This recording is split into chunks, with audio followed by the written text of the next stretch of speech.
maybe I should play knight e4, knight takes e4, d4, d5.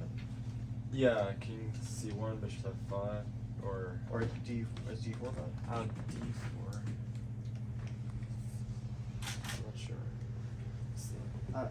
Yeah, I was very worried about that. Feels wrong.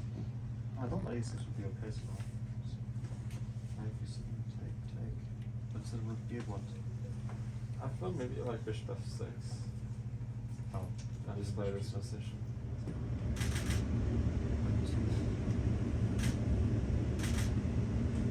I mean, 2 pawns down is a lot, but like at least. Well, why bishop f6 and not bishop g7? I thought like bishop would come here, so you sort of force it. I was considering after we send to play d5, maybe I should do it. Try to bail out. Take. Yeah, takes everything. Knight c. Yeah. Rook b2, rook b1. But it's still 2 pawns. I just didn't really believe in it, but maybe take an e4. King d5.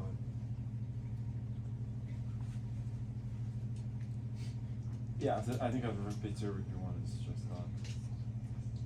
No, I should probably play rook a2, but no, rook a2, rook b7. Rook b7. Yeah, I didn't see what to do. Yeah. Okay, at least I make some moves.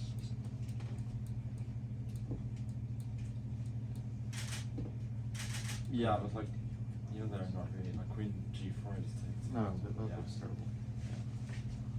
Yeah, maybe d5 was the. Is that how bad is that game? Like that's rook b2, rook b1. You play rook b1 before. Yeah. Take e4.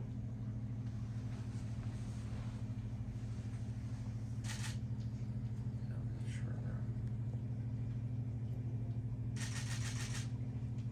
I go c4 or what? Wait. No, but okay. So this is like, you mean like, repeat like d5, take h7, this, king g6, I suppose. This rook b8, this rook b1, takes e4, and then. Why is c4 good? I don't know if c4 is good. I mean ed3 and ED6. king. Where's the f3? I mean c4. Okay, yeah, c4 is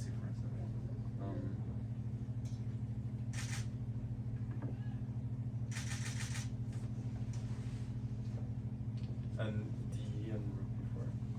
Yeah, but maybe rook d8, king c1. Oh no, F3. you also have e3, f3. Or rook d8 at f3 is also. Yeah, rook d8.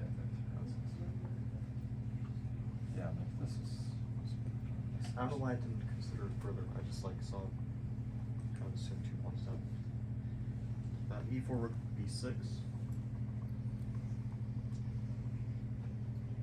Okay. Rook a8, rook a1, and bishop f8, and knight c4.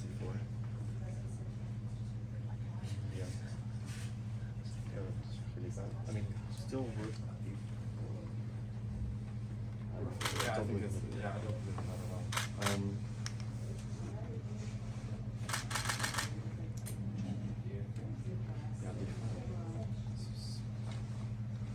I should have gone for it. It's like somehow my instinct told me that game wasn't completely lost or anything. No.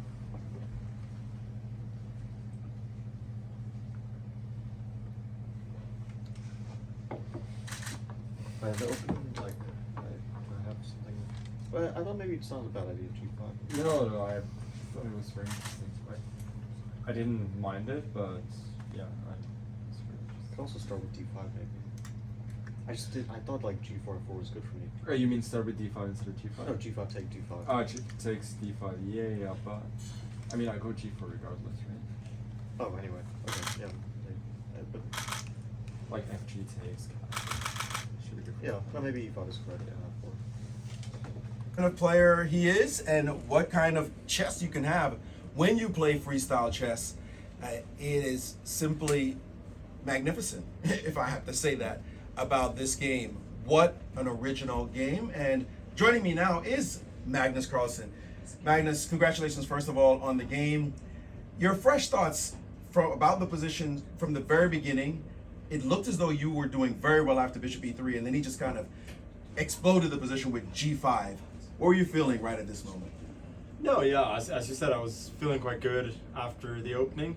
Sort of my initial reaction when I saw the position was that it's probably going to be hard to get anything significant from the opening here, since I thought their The kings are going to be quite safe, and we're likely to see some kind of symmetry. But yeah,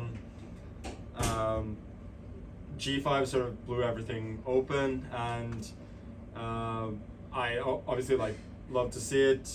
I didn't know if it was good or bad. I was just thinking that it's going to be a fun game, and yeah, I felt good, and today I was up to the challenge. Did you feel like you had to control things when he got the pawn on e5 and figure out how to tamp down his initiative? Because he looked like he was trying to expand in the middle. A move like d5 looked like it could happen at any time. He might have this big pawn mass. Were you concerned for your own safety or his compensation?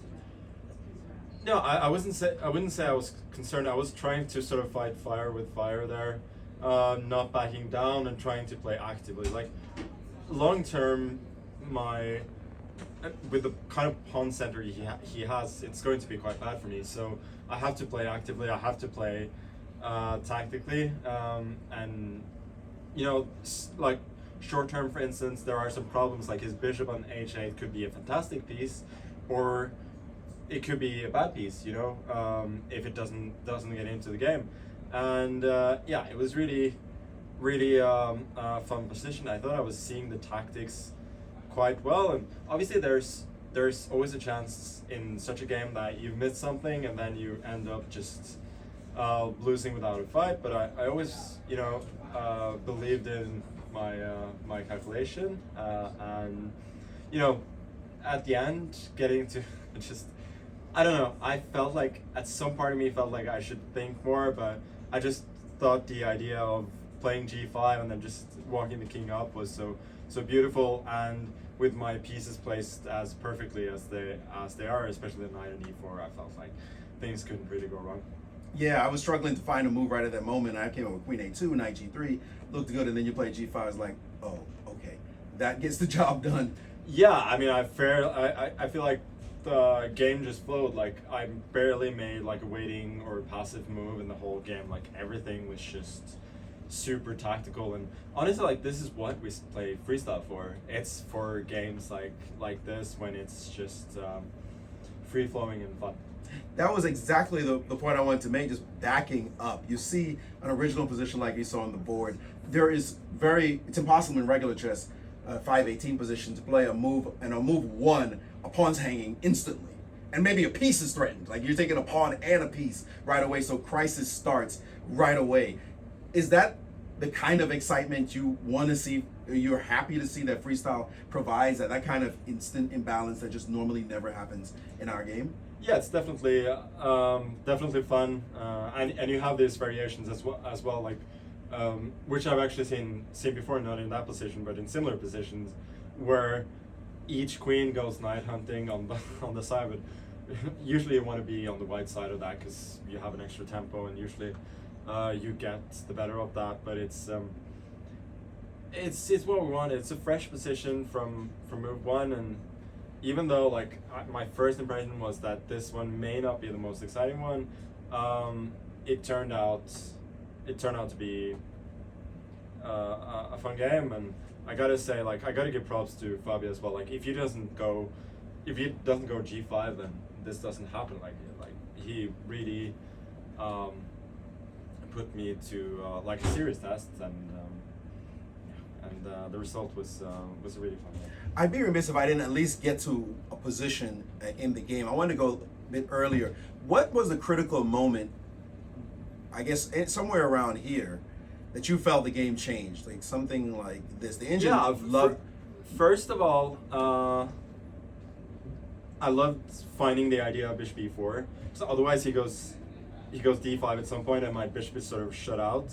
And this way I get it into the game. So around here I was kind of feeling that I was probably better, but it didn't seem clear at all. But it sort of felt like my moves were easier. Like I'm playing for tactics, otherwise I'm just worse. So that kind of makes it easier for me to play. But I think what he did was very, very natural. But I I didn't like the move Queen H4, by the way. Did you feel like this was a natural move? Yeah, at the I time? didn't. It surprised me at the time. Like Fabi explained after the game, that he was afraid I was going to castle kingside at some point, which makes a lot of sense. Because with a rook on d1, obviously, like moving the king to d2, and then to c1 or castling is like it's the same, just a tempo more. So I can basically like castle at any time with the king on d2, and I generally felt that the king was better there. But he must have seen some lines concretely where the king goes to the king side, and he wanted to avoid that. Did you feel that in the game when he played Queen H4 that it was not a great move, or you felt like it was irrelevant? I felt that it was probably not a great move, but again, I didn't. That was an intuitive feeling rather than based on any sort of deep calculation. And when did you feel like, okay, that what you just did, son, I'm gonna have to punish you for it? Yeah. So if we go a few moves further, this was all quite natural, and thus takes.